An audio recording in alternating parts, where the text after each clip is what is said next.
Hey guys, last week, I know it's been quite an ordeal. I hope you're being safe.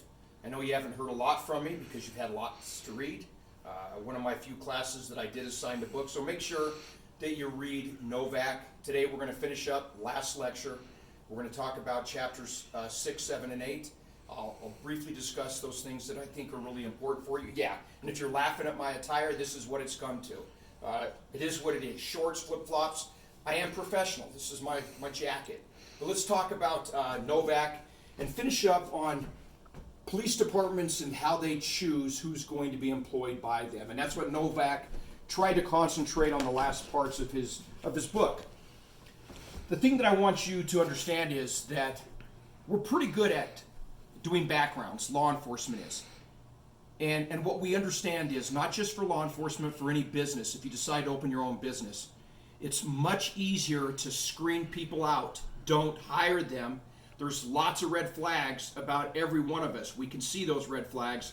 It's much easier to not hire than to hire somebody that you're not sure about and then worry about how to get rid of them later. So screening in, much easier to take care of personnel rather than trying to screen them out. So we're going to talk about a few things.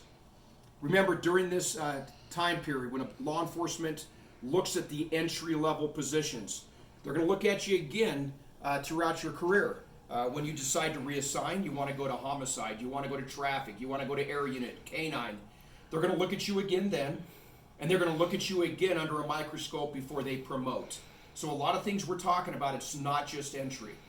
So let's talk first about post, P-O-S-T. This is extremely controversial because ultimately it's the state's responsibility to make sure that law enforcement have the proper training and credentials. However, you'll find across the country that most large agencies, whether it's LVMPD, NYPD, LAPD, most police departments will have their own academy because they don't feel that the state does an adequate job. Well, which is kind of interesting in Utah because the majority of law enforcement go through a state-sponsored post-training. I'll let you look into those differences between the two. Clearly, if this is your career path, come and talk to me and we'll discuss the options. There are certainly some departments that if you go hire on and go through their department, like Metro in Vegas, LVMPD, you will never have to go to anybody else's academy ever again. However, if you go to a state-sponsored academy, whether it's Colorado or Utah, and the state puts it on the post, and you later decide you want to go get hired somewhere else in Texas or in Kansas, they might not accept that training as adequate, and you might have to go back and do an academy again, doing 2 academies. So again, if you think that you're not certain where you want to work, look at where you want to start at and which academy you go to. So let's talk about those things that they're going to look at when you're trying to hire, because ultimately that's what you're trying to do here. Most of you taking this class, you want to get hired. And I'm going to warn you, these are the 3 large areas that we look at and decide whether or not we're going to hire you.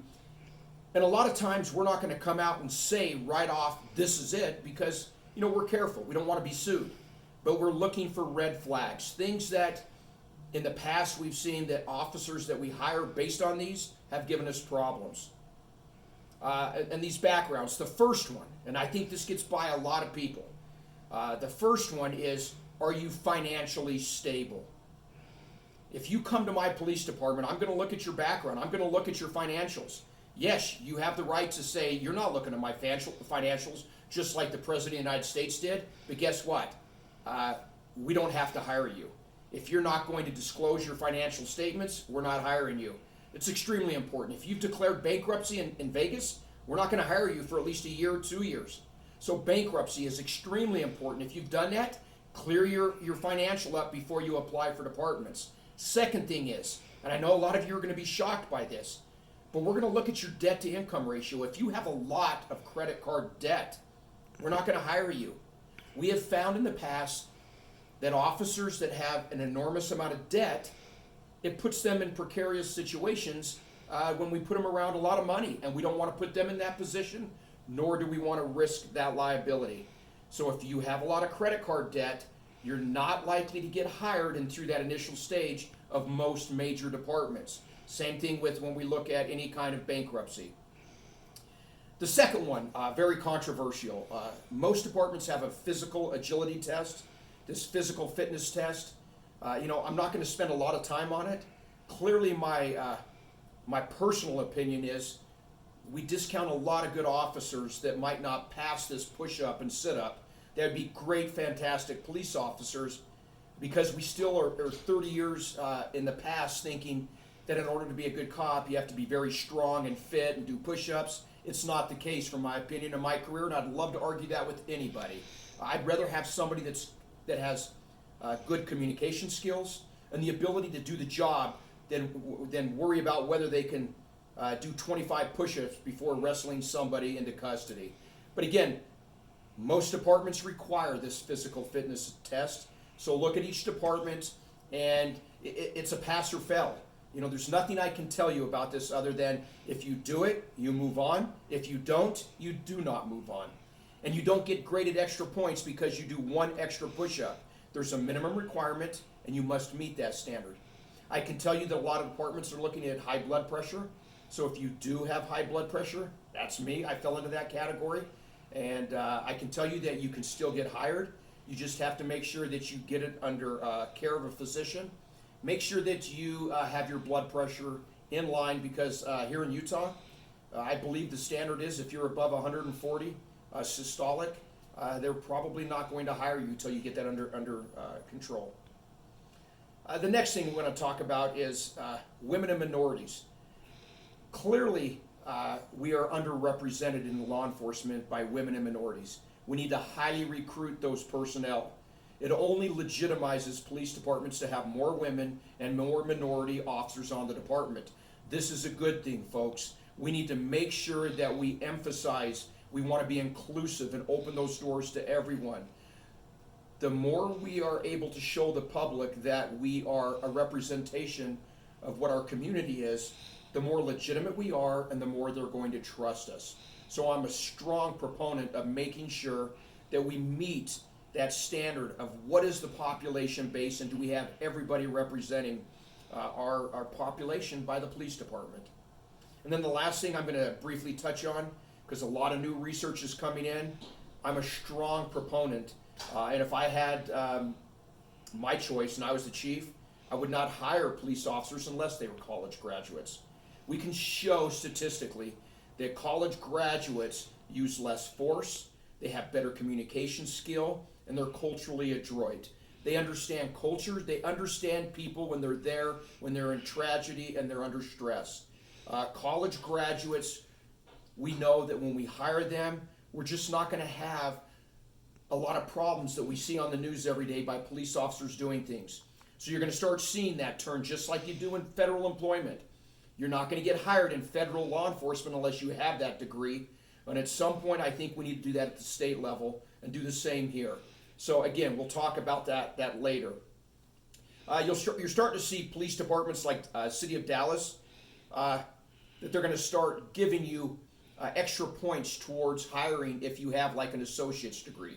You'll get extra credit, bachelor's degree, extra credit. We'll hire you over someone else. I love that. I wish it was a minimum requirement, but at this point, most departments don't do that. The next thing we're going to talk about is vision. Clearly, you have to have corrected vision in order to do this job. Some departments still have this, if you are colorblind, some departments might not hire you. There's a concern that if you can't see colors, I'm not quite certain why. Again, that's 20, 30 years ago. I'm certain you could probably do the job without understanding colors, but many departments, that will eliminate you from consideration if you are colorblind. So vision, extremely important.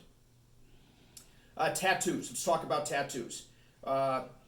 In the future, it's going to be very, very difficult to hire anybody without a tattoo, having ink.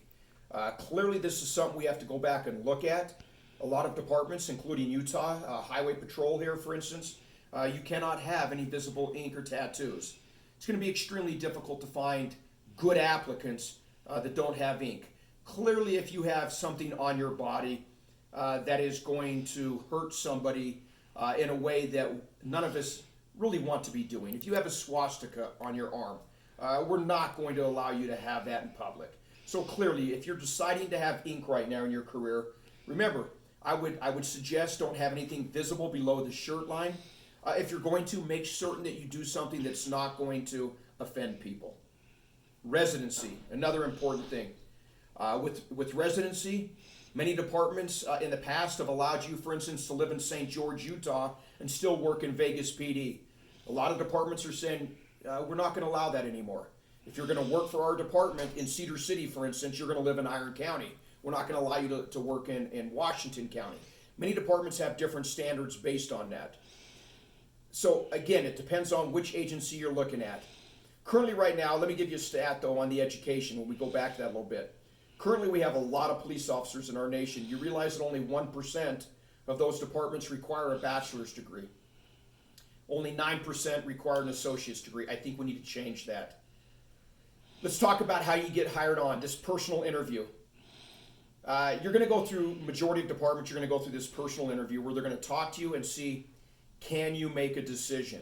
Are you able to go out there and do what most people cannot do, which is you're being called to a scene of something that nobody knows how to handle, make a decision. It's not always that there's only one way to answer that question. What's more important is that you're able to look at everything around you and decide, this is what we're going to have to do right now because no one's going to call anybody else. You're that last person that's going to be called. We need people in this field that can make a decision. So don't stress about whether I'm making the right one. Sometimes you might not make the right one, but you have to do something. So remember, in those interviews, and again, if you're getting ready to test, get a hold of me. I'd be happy to help any of you study for that interview process. A couple of things before we leave this chapter. Novak was big on things that are changing right now. With police departments, some of the things we're looking at, which is de-escalation of force. We talked in 1010 about use of force by police. Most agencies never taught de-escalation. How do you stand down, back away? We were never taught that, but now we're realizing that sometimes it's better to retreat. So de-escalation is one of the big things that we're looking at now. Second thing we're looking at now is this communication skills. And then the third thing is CIT, crisis intervention training. It's extremely important that you understand mental illness and people that are doing things or not doing things. If they're not listening to your commands, it could be something other than they're just an asshole. Remember, you have to understand mental illness. We can all agree we don't want to take someone's life, and so understanding those forms of mental illness are extremely important. And then lastly, before we leave these two chapters, is field training. The academy is difficult. We want you to be trained. But again, you're going to go into field training and be trained by FTOs, even more important. So again, when you get to that point that you've decided you want to take this on as a career, come and see me. I'd love to sit down and talk. Once this is over, I don't want to get infected. I'm old. I don't want to die. But I'd be happy even to Zoom and explain to you how field training works, what to expect. What I'd like you to do is, for a lot of you that you've been really worried about the final, don't. I'm going to post this lecture. I want you to look at this lecture, take notes, the last lecture, take notes, and I want you to go over Novak's chapter 6, 7, and 8. I'm going to put the final online probably Friday, maybe Wednesday. It's going to be just easily maybe 10, 15 questions. You can use your notes. Obviously, you're at home. However, it is timed. So have your notes in an organized manner so that when you see the question, you can go back quickly and look at your notes because you're going to have a time limit on each question. If you have concerns about the final, see me. Otherwise, this will be the final grade.